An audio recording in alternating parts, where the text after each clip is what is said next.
Hey, shalom, shalom. First and foremost, I want to give all praises, glory, and honor to Yahweh, Bahashem, Yahweh Shai, Bahashem, Rachak Wadash, double honors to the apostles and elders of Great Millstone. Salutations, much love and respect to you. I came out there pushing this word out in truth and sincerity. And this lesson is going to be entitled, Esau Lacks Mercy. All right? And this is one of the reasons that he's going to receive the harsh judgment that he's going to receive, because he himself, he lacks mercy. You know, when the scriptures say that there shall be no mercy unto them that give no mercy. All right? So this devil, he's getting everything that he deserves. You know, because even these other nations, they have a higher sense of mercy than Esau Edom. His whole system is set up to keep you in a perpetual trap, a perpetual sunken place financially.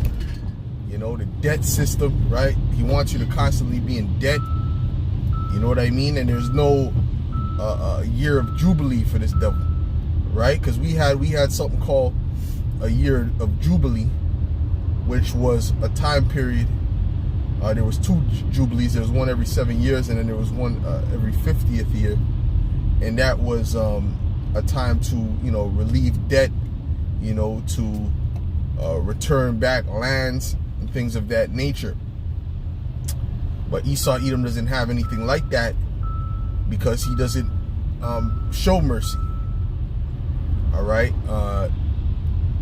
For him, matter of fact, if a person, for example, if he commits a crime, right? He commits a crime. It doesn't matter what it is. It could be, you know, it doesn't have to be the craziest crime, but if it's considered a felony or whatever, Esau will keep that on your record. And then when it comes to job hiring, you can't get a job, right? You can't get a job. So you're trying to do right, right? You're trying to do right. You went through his whole legal system, and, you know, we're in prison and all these different things, and you're trying to do right now, but you can't get a job. So what does that cause these other Israelites to do? What does that cause these other people to do, rather? It causes them to go to veer back towards crime, right? Where they stay in a perpetual system. And he tries to get you in that system early.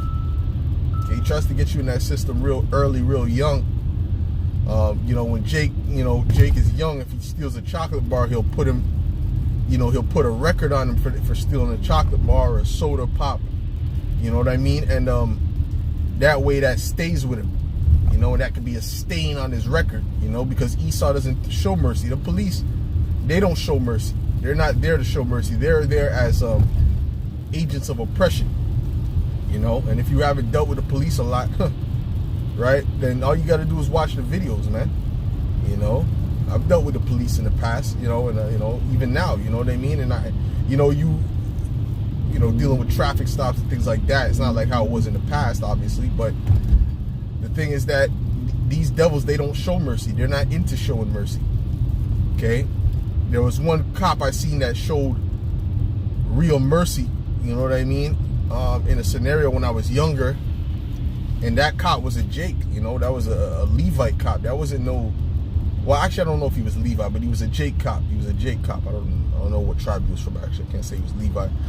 He actually had more of an English accent. But yeah, he was the only cop that showed mercy, man. You know? You see? Like real mercy. I'm not talking about a traffic stop. Oh, you were speeding past the limit, and you know what, I'm not gonna give you a ticket this time. I'm not even talking about that. I'm talking about real mercy, man. Like a situation where you could have did me dirty. You know what I'm saying? Right? So, yeah, which, you know, most of these cops, they're not gonna even let you go on that traffic stop thing. You know what I mean? You know, but even though, right, that's light work. You know, and even in that, they think that that's the, you know, that was a huge thing. You know, but hey. It is what it is, you know what I'm saying? Hey, I'm still thankful when I passed that, because, you know, it could have been another ticket or whatever the case may be. But yeah, man, Esau Edom, he's merciless.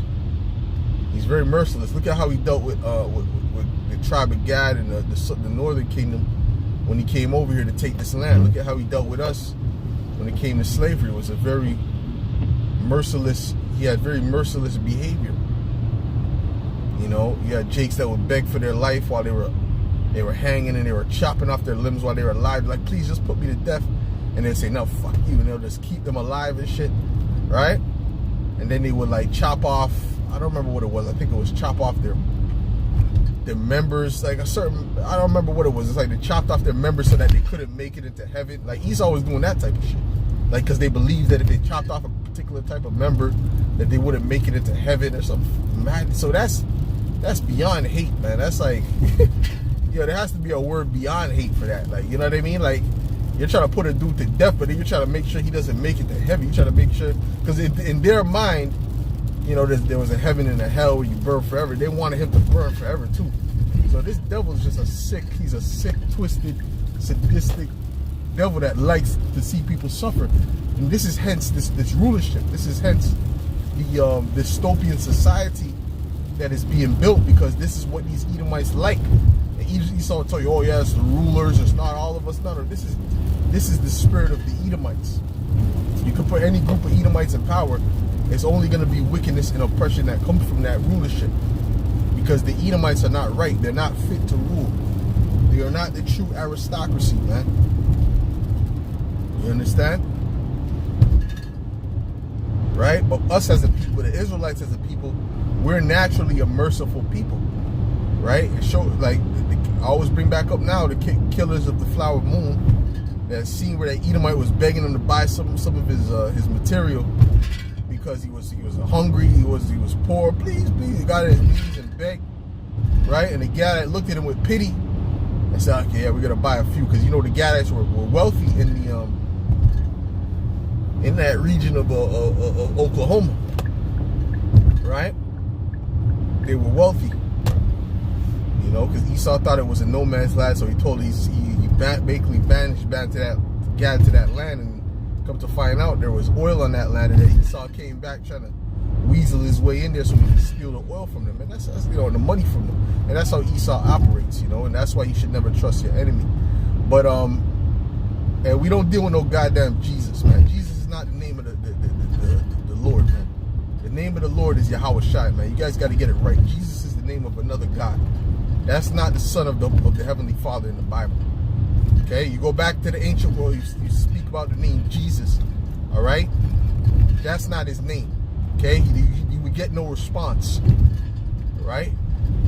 They would be like, who the hell is Jesus? If you talk to Peter, say, oh, where's Jesus? He wouldn't know who you're talking about, man, all right? If you say I worship Jesus, they would say you're an idol worshiper, man, because that's not the name. The scriptures say there's only one name under heaven whereby we must be saved. Salakia Akim. I see a guy in the comment board talking about Jesus is Lord, man. Okay? You know? Hey, man, you could keep believing that if you want, man. We're gonna see what the end of you is gonna be. Alright? But anyways, you know, Esau is without mercy, man. And our people are naturally merciful, right? Like that scene, like I said, right? They had all that money, and the guy, I said, okay, yeah, we're gonna buy a few from him, right? Because he felt bad for him. But that dude, little did that guy understand that was his enemy. And those same Edomites would begin to start to what? To kill them, to start to put them to death. All right? That's why the scripture says, never trust thine enemy, for as iron rusted, so is his wickedness, man. All right?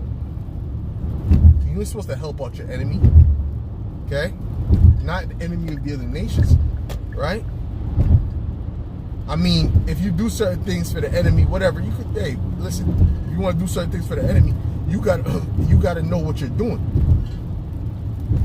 You have to know what you're doing, man. All right? You can do certain things in wisdom, but you got to know what you're doing. Okay? Because if I see an Edomite come out, I hold the door for an Edomite if he's walking in the door of any other nation. Right? Just common courtesy. Right? But you don't go and put an Edomite beside you and make him a partner in your business. You don't do shit like that, man. That's not using wisdom, man. Right? So anyways, Lord willing, with that, this was edifying. So quick thing I had on my mind, man, is the mercilessness of Esau and why he's going to have to pay, you know. And I'll say shalom.